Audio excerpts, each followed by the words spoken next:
B flat again. Except there are a lot of great tunes written on that, and many, many, many, many. And Charlie Parker was writing blues and creating his own sets of chord changes, and Charlie Parker's melodic magnificence.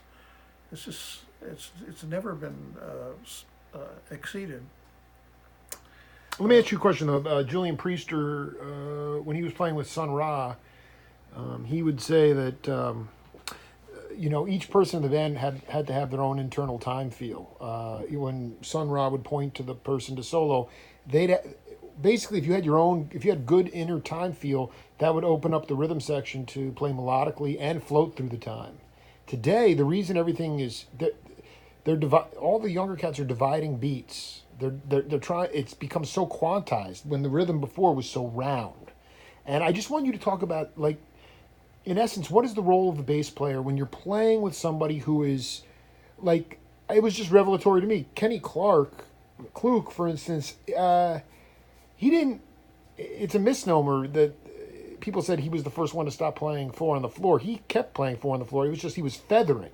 Feathering is the lost art in all genres of music. And by feathering, you mean playing softly? Yes, so you play accents on the bass drum. It wasn't that he took Ed Thigpen used to drive him nuts. He goes, Kenny Clark didn't change. Mm-hmm. He just played accents, rebound, but very much feathering.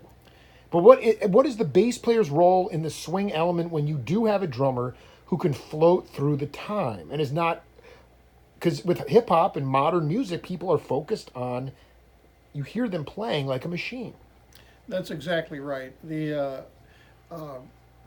Like a drum machine, and not that it isn't wonderful. I mean, I happen to really like the time feel in hip hop, and the some of the guys are fantastic poets and rhythmic masters. And but that doesn't get me off. Yeah, well, it does me. Not all of them, but of course, not all of anything. Like people say, absolutely. I hate jazz, and I listen to what they're listening to. I say, oh, yeah, I hate jazz too. Yeah, they get 20 different definitions. It's that's right. Yeah, that's of everything. But like with Blakey, were you playing counterpoint to the bass, like to the bass drum, or how would you swing with the drummer who was bringing in that invention, that rhythmic invention? The focus on the time. Some drummers play with four on the floor, very quiet. And they, in my opinion, the drummer has to have a center somewhere that everything is coming off of. And some drummers are focusing on the cymbal beat. And everything is based on that cymbal beat, and others are focused on the bass drum. And so I try to determine where they're focused, and then I focus there too. And some drummers, like one great drummer, Lawrence Marable, he actually had both happening at the same time, and he's really marvelous and a great human being too. How do you do both at the same time? I mean, is that? Well, they're just absolutely perfectly together, and you could listen to either one, and you'd be right there. And so I just play with the drummer, and if there's a guy that I can't get with, then I actually don't play with him anymore, unless situation. But you can't change what somebody's doing, and my philosophy about that is, if you ask me, I'm going to tell you the truth.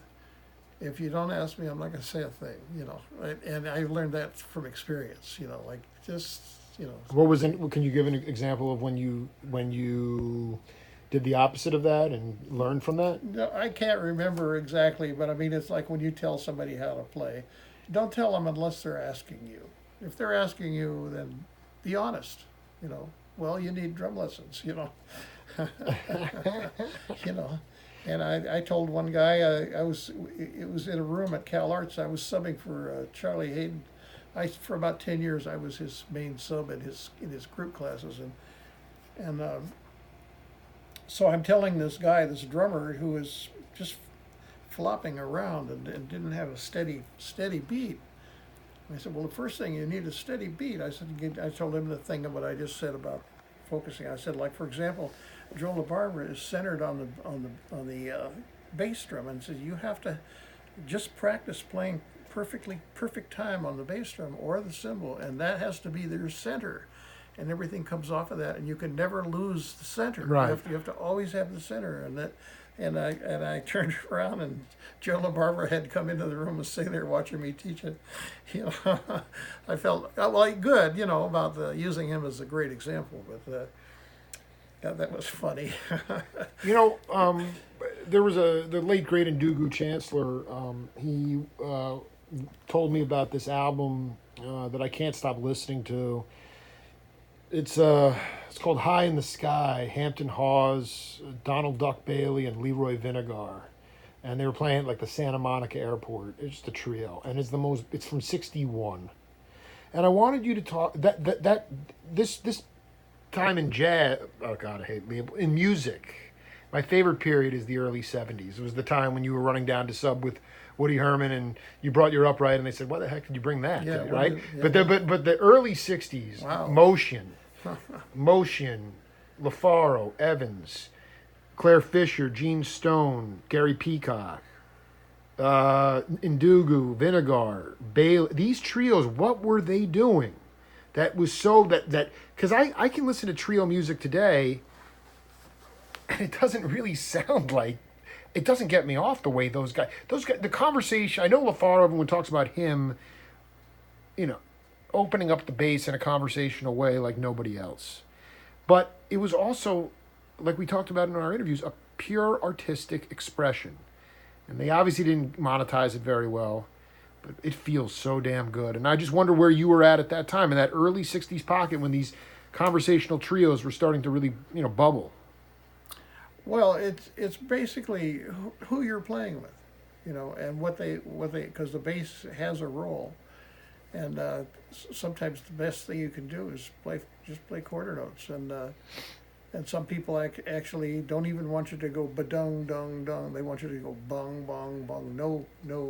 I had one guy that called it hiccups. Don't play any hiccups. You know. Oh my God. You know. And. That, you know, that's difficult because they're tying you down, but then it's a form of slavery, but you're a willing, happy slave, you know. Like, well, you're getting paid, so I mean, hopefully, you know, it's not complete slavery, but well, no, it is, believe me, you know. But you're trying to get to the place where you're raising up, you know, where you're in a zone, and. Yeah. And that's what's so great about that's what the African time is. It's and I mean, I don't mean to say African time and you're not going to offend anybody. Okay, We know okay. you're legit cat. Well, Eddie Condon, Yes. who was I understand not an especially good player, but was a very good writer. Sure. He had back in the days he had a daily or a weekly column in some paper in Chicago or wherever, you know, back when that would. I mean, like you remember Whitney Ballet in New Yorker, you know, they used to have, he's a marvelous writer. Absolutely. And the things that he wrote about that I was there or knew about, it was perfectly Nat Hentoff, yeah. described. And I remember his last article, which I totally believed in. It was the something about the Young Lions, and then that was it. No more articles about jazz. And what year was that? Well, I don't know. It's been a while. probably in the 80s. Yeah. And they used to have 3 or 4 pages of jazz listing, and now they have 2 or 3 venues listed. You know, under nightlife. You know, they used to have jazz, and I guess that's a decision of the editor, but. Jazz is out of favor. You know, it's not in favor, except that the musicians are as crazy about it, and there is a whole massive young school of people that do that, but there's not enough to support it financially. So it's a supply and demand issue. Yeah, it's not. It doesn't. I don't know. I don't like the thing where there's 50,000 people stand in stadium, and they'd raise their arms and do all that stuff and everything. And I understand, it's part of. It's like being at the Nuremberg rallies or something. Well, that's what I was going to say. You feel like you're part of something very special, like a cult. But it's God, it's just. It doesn't touch the heart. That's for sure. Like, hey, you're a rebel. I'm a rebel. We're rebels. Yeah. Oh yeah, you're rebels. Yeah, got it. Yeah, right. No, they're following the sheep instead of the shepherds. I mean, it's really. Well, I assume they're into it, and I. Listen. What it comes down to is, when was your first gig on the bandstand? My first gig, 1954. Holy cow, 54. Yeah. Now, where and with who? It was the Compton Community Center. Nice. And I played with a guy, and I got approached at high school, and our high school was a 6-year high school, Bell High School, in Los Angeles, and the guy says, "You're Carson's brother." Yeah. Carson was, very famous at that time, and he was about 8 or 9 years. Well, he's actually exactly 10 years older than me, 10 years and 10 days. But so I was 13, and some guy came. I heard, "Are you Carson's brother?" Yeah. He says, "You play bass?" Oh yeah. I mean, all I did was, my brother had left a bass behind, and I would play along with the records, and I had a good ear, and I played a little piano, but I knew nothing, and I mean, I didn't even know about chord changes, and but I knew what it's supposed to sound like, and so he said, "Well, we got a job." I don't think they even called them gigs then, although I believe maybe they did, but got a job at the Compton. Yeah, so $3. And that was good money. It was okay. In that it was time, really yeah. okay. I think my dad was making 50 cents an hour or something, and cool. And I played with a guy named Little J. There was Big J McNeely, and this guy was called Little J. Little J. Yeah, and so we were playing kind of like ballads, like Blue Moon and Once in a While and all these things, and then the hot numbers were like honking tenor saxophone, and this guy would actually lay down, and I got into it, and everybody goes, "Yeah, man, yeah," and next thing you know, I'm working all the time and still don't know anything, Were you those? That strikes me because Charlie Neville, Coltrane, Sonny, those guys all were walking the bar playing the R&B. Sir, was it R&B music? Is what you're saying? The honking stuff? I think it was like that. Yeah, I mean, it was along with songs like Dream and Big Band, and it was dance music. And in 1954, what was dance music? And beautiful music, and occasionally they do this stuff, and stuff like what's the one? The something jump, the rabbit jump, the bunny hop. The bunny hop. Yeah, these are all exciting things. The bunny hop. Bunny hop. Yeah, and when was the first? So you played. You were getting gigs, and then when did? The Ed Club. I'm not sure if Rumsey's place was open yet, but when were you really? When did you wind up on? Even though maybe you didn't think you belonged, but when did you wind up with some of the people that we consider, for lack of a better word, shamans of the music? What of the music? Shamans. When did you wind up with somebody that you were like, I cannot believe that I am playing on the bandstand? Oh, well, when I was 16, I worked a New Year's gig with Shelly Manne and Art Pepper. No way. Well, it was stupid because I didn't know any songs. But that's it. Wait, hold on. Where was the gig? Was it a party? Somebody's house. It was New Year's Eve, and I guess they were really I just interviewed Flip Man, Flip, his wife. And I just interviewed her a couple weeks ago. Oh, great. She's what a beautiful lady. Anyway, go ahead. It was a party with truly a beautiful lady. I mean, and I'm sure she was there. She was fully there. She was at the party. Yeah, absolutely. I'm sure she was there, but I didn't know any of the songs. They'd call it tune. I don't know that. I don't know. You had a good ear, though. It was embarrassing.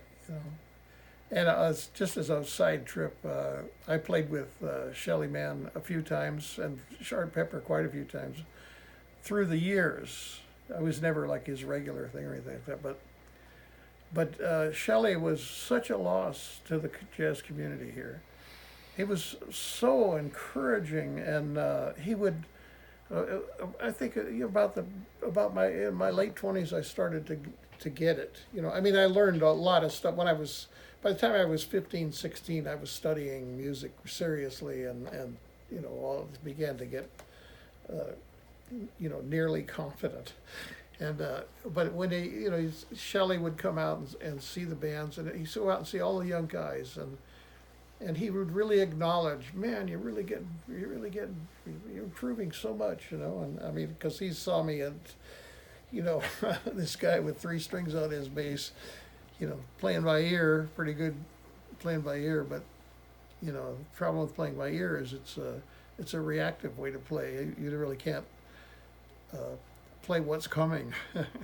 You have a strange change coming up. There's no way you have to know the song to play the right notes. Anyway. Shelley was raised by Ben Webster and those guys in New York.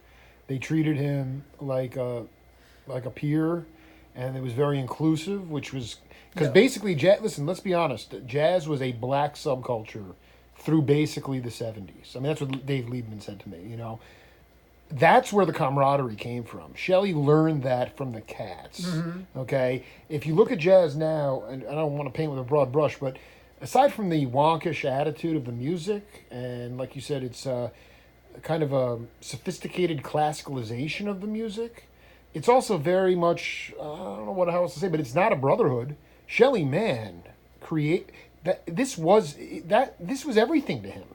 He'd bring rock drummers in to play. His band. He allowed Gary Barone, the late, just passed away. Yeah. Okay, I mean, dude, Gary was like the only real steady jazz gig in town at that time. Even though there was a lot of jazz being played in the 70s, but the steady gig was at Shelley's because, and I think it's a brilliant concept, is that this, Wofford, Gross, Shelley, Barone, they'd play during the intermission. Now there's no music. Shelley would play during intermission, right, just to keep his chops up, right? And so you'd have Herbie come in or Miles come in for a week, and then Shelley's band would play opposite. It'd be like 6 sets of music a night. Those guys, that kept them from starving to death, And to me, that jazz is so much a community thing, and if there's no community, then it lacks any soul. Do you? Well, there is a community of musicians, both black and white and brown.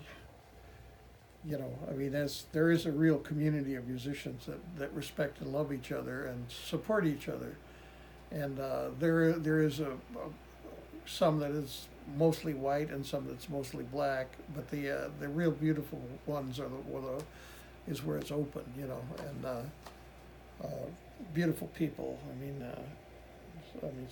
Some of my favorite people are black people, and some of my favorite people are white people. Yeah, well, I just look at it in, like I said, those guys. When you look at the Websters and Mexican people, man, come on, we're all one human race. I'm just saying the darker skinned cats in New York. Shelley grew up in that hotbed and learned that love from those guys. Well, I heard, I don't know, because I was at Flip's Christmas party in December, and I don't know who told me this. Whole hail Flip. But the famous recording of Coleman Hawkins playing Body and Soul. That's it. That's Shelley. That Shelley is sitting like 3 feet away from Coleman Hawkins in the thing. So that's being part of history. Even though he wasn't playing, he was sitting right there, and on the scene, man. And were you at her house? No, this was telephonic. This was a telephonic. Keltner got me your number, and there was a great picture of Shelley sitting with about 80 sailors. Right. When he was a sailor, yep. And you see him there. He's down on the front, Well, she was a rockette, and then after the gig, she'd go and go to 52nd Street and meet up with Shelley, but those guys, more importantly than anything else, they actually. She used the word. They taught him more than anything about the music. They taught him to keep his head straight, not get caught up in junk, and not get caught up in the accessories or the accoutrements of what came with the scene. Right. Just play the music. Now, my first book. I'm gonna hip you to my first book, which is called The Cats Volume 1. And you're going to be in one of these. There's going to be 10 volumes of this stuff. But, okay, it's about... My second volume of The Cats is going to focus on... What's it called? The Cats. Like the Cats. The Cats, yeah, Volume 1. Life on the Bandstand with Master Musicians. That's the subtitle. Mm-hmm. The second volume is going to be Immigrants' Impact on American Roots Music from essentially 60 through 75. Okay, so because I don't want to be going back to too deep. But I wanted to ask you, when you think about, I'm just going to throw out some stuff. Joao Donato was the one who created that new bossa rhythm in melodic invention. It wasn't, Stan Getz was blown over the top of that. But Joao. You talking about Gilberto? Yeah, it's Gilberto, excuse me, not Donato. Gilberto created the 2-beat rhythm that changed fundamentally, that made it hypnotic, and every producer wanted to get their hands on that. Airto came in. His Spanish brothers wouldn't even let him play with them in the Spanish clubs. It was guys like Walter Booker and McCurdy and Miles. He was taking refrigerator tubes out, back of the refrigerator, and whooshing those things around. But in your mind, Ali Akbar Khan's another one that comes to mind. What was the contribution of immigrants in that pocket of time, 50 through 70 or whatever, to American roots music? When I say roots music, I mean blues and jazz. Well, I'm not that familiar. New York was the center, and anybody that was coming from Europe or Japan or anywhere had the sense to go to New York.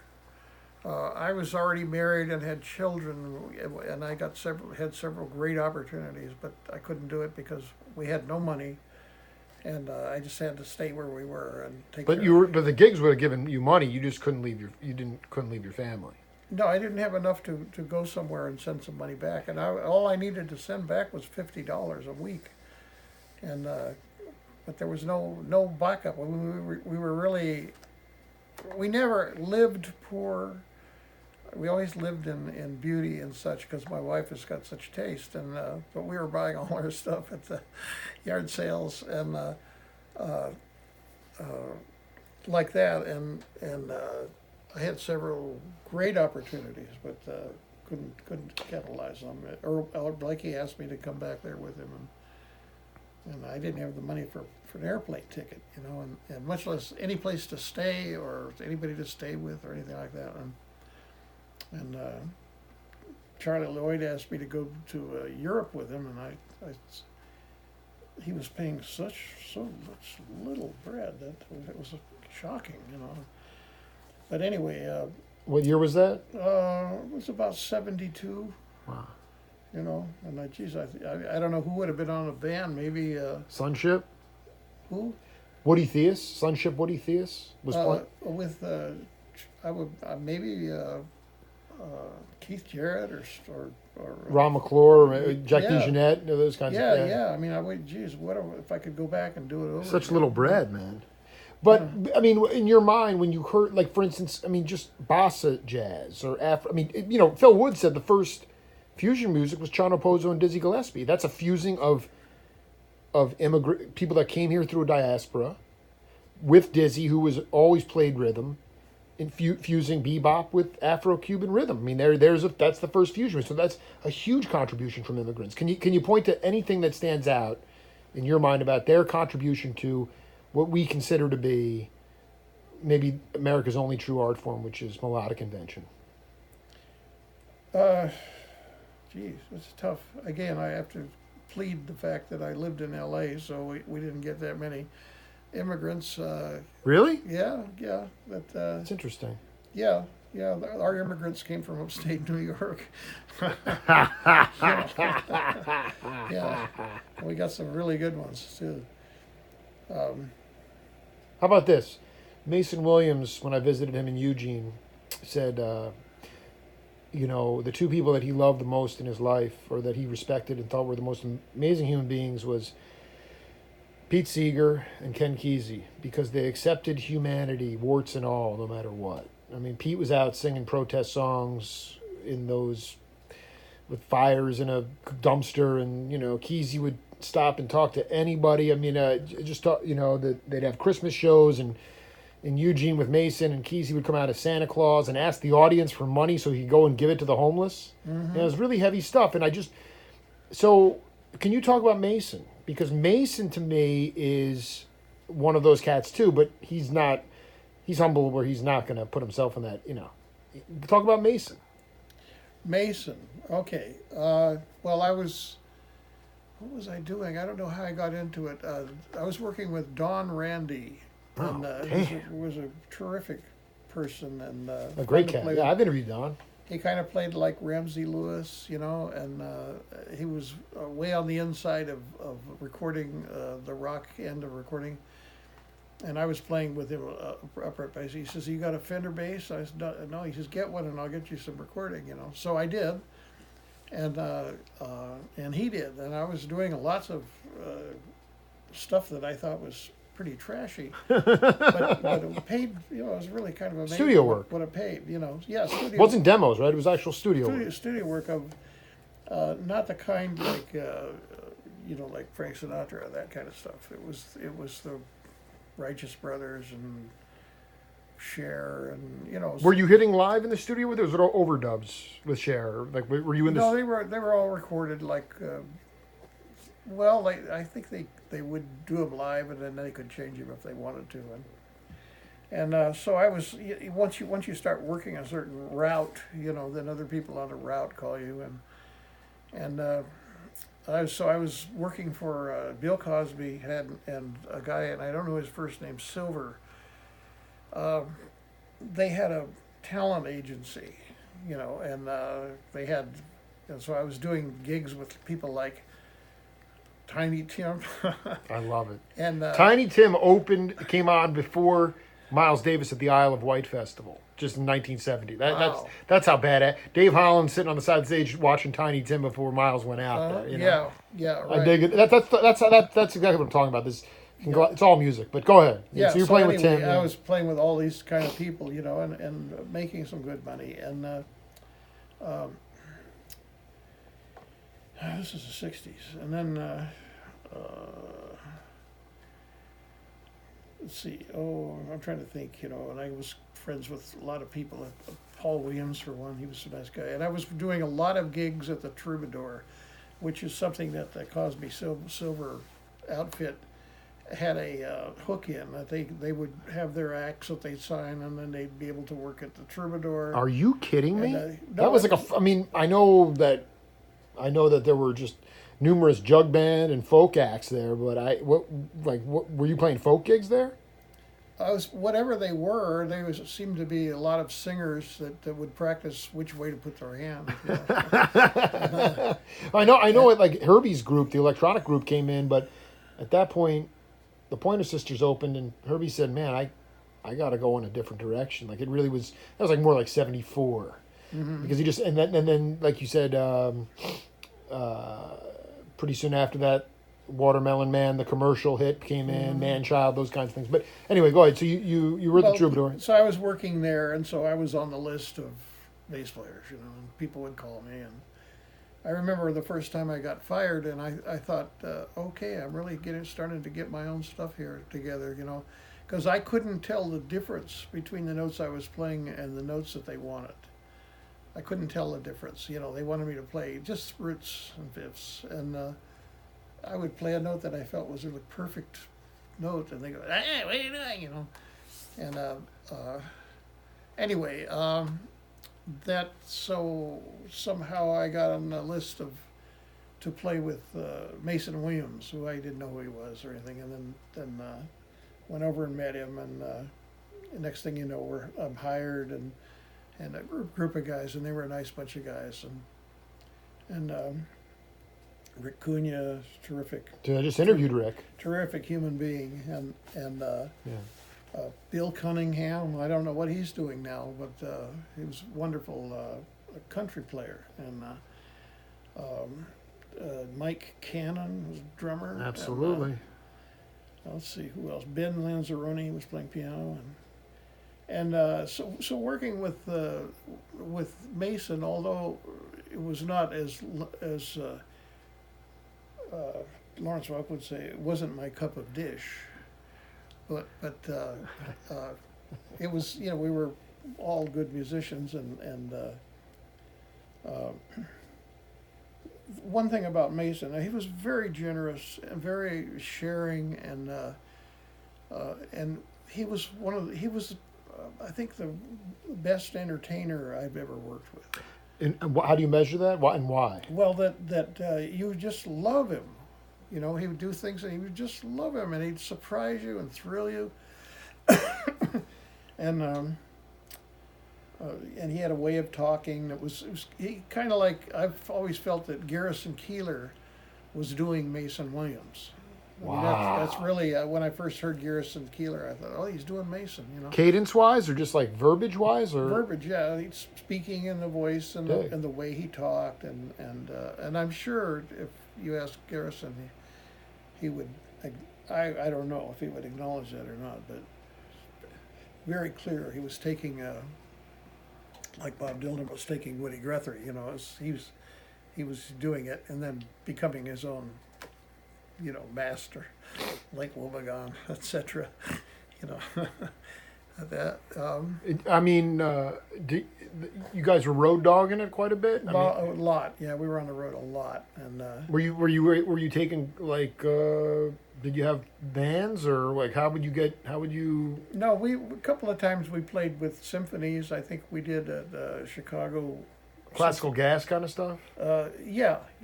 We played Boston Pops with Arthur Fiedler. Sure. And I used to be a joke of mine. You'd say something, like Arthur Fiedler style, like it was like cornball, And then when I actually worked with him and saw how professional he was and how clear, and like, immediately he knew where you were at and they took care of it. I went, oh my God, the guy was really a good musician, And it's funny that the attitudes you have when you're young and I agree with you 100%. Then you see them in person and you realize maybe it's not your cup of dish, the music, but you see the person, all of a sudden you become endeared to the person. The professionality, I mean, this is off the track of Mason, but I was in Vegas working with something with Johnny Mathis, and the friend of mine, Richard Boone, who was that's not the actor, it's a trombone player with, and I knew him very well and played with him a lot in L.A., and he ended up on the Count Basie band, and so I went with he backstage to hear Nancy Wilson, and I don't remember who the drummer was, but the bass player was Buster Williams. And so anyway, we ended up hanging out. I just saw him play in New York. Yeah. Well, it was marvelous. It was just so wonderful, Anyway, we all ended up back at the motel where I was staying, and we were sitting in there and all hanging out, and the four of us, and the drummer and Buster and Richard, and we had the TV on, and so Lawrence Welk comes on, Lawrence Welk thing, and which was a kind of a joke, And we started watching it, and we're all like, God, those guys are really good musicians. Paul Humphrey on drums, did? And the show, no, he wasn't on at that time. This was in the '60s. Wow. And so the early '60s, I mean, like 65, 66, something like that. And we were all like struck by how professional these people were, and the timing of the show was so professional. It was like there weren't any, stage waits and delays. It was just, you're admiring the professionalism, And then later on, hear about how he treated his musicians, and like he's like, my God, I wish at least two other people had been so kind, Well, it turned out that Mason Williams was very, very, very generous on the road in every way, and I'm sorry he stopped working. He's still working up there. I mean, not gigging, but I mean, still. I'm very close with a lot of people up in Eugene, and well, he was very, very big. I mean, very, very big. I think Time magazine did something like a 4-page article on him, which was a big deal at the time. And before I let you go, because we've been cooking here for about 45 minutes, having a ball here with Butter Smith. I was listening back to my interview with Bernard Purdy. Okay, and I know that name. I don't know why. well, he, arguably the most recorded drummer in the history of the world. Oh, yeah, yeah, You know, yeah. Aretha. I mean, Yeah, so many hits. Yeah. He said, "Here's some advice to drummers," and he's talking about it in a live context. He said, "Take the in-ear monitors out of your ears. Stop listening to yourself." All right, and what he was talking about is when you do that in a live setting. Now, again, granted, at the Fillmore West and things like that, they were playing out of antiquated PA systems. We now have these, for the most part, amazing 21st century digital speaker systems that people are playing out of. So music has just gotten incredibly loud. But what Bernard Purdy was saying was when you take the monitors out, you have to listen to everybody else in the band. And that creates dynamics. And that to me is the biggest issue that is lacking in modern music is dynamics. And I wanted you to talk to younger cats who are going to watch this well after we've left this planet about, even in the simplest form, what is the best way to create dynamics on the bandstand? Well, start off by just totally listening to everybody else and coming down and not giving in to the desire to play as loud and as hard as you can and to be sensitive. I mean, it has to have dynamics. You have to be sensitive, and when you start off at a triple fortissimo, where do you go from there? You know, It doesn't change now. They turn it up at 10 and it stays at 10 now. Mm-hmm. I mean, that's really you can't go anywhere. Mm-hmm. It's where did your ears grow the most on the bandstand? I mean, in terms of dynamics. my ears. Where did your ears grow the most in terms of dynamics? Let's see. Well, that's a hard question. Gee, I don't know. There are people that just are a dynamic, and you play with them, I personally You played with Lou Levy. Like, can you throw some names out of people that just played inherently had dynamics in their constitution? Gee, guys I know, Chris Dawson, beautiful player. Broadbent. Mauro Ruiz, yes. John Campbell. I know There's that so many guy. people that people don't know their names, Campbell played with Getz. well, I'm not surprised. Yeah, he's I'm not badass. surprised. Yeah. And there's a piano player in New York, Mike Kanan. He was Jane Monheit's. For years, he was her accompanist. She moved out here now, and so he accompanies her east of the Mississippi. But beautiful dynamics. When you say listening, though, I mean, as a bass player, is that okay if you're listening and all of a sudden you're feeding off what, I don't know, somebody else is, you start listening to the horn player. I mean, you talked about wearing out those Sonny Rollins records, which makes me think that you were influenced more by horn players than bass players. So is it okay to go off? And when you say listening, what does that mean? Well, you have to be hearing the other people in the band, and Hearing what they're playing. yeah, and responding to what they're playing, and they are responding to you. And when you get somebody that's playing too loud, then you can't hear well, and of course they're not hearing you. They're just.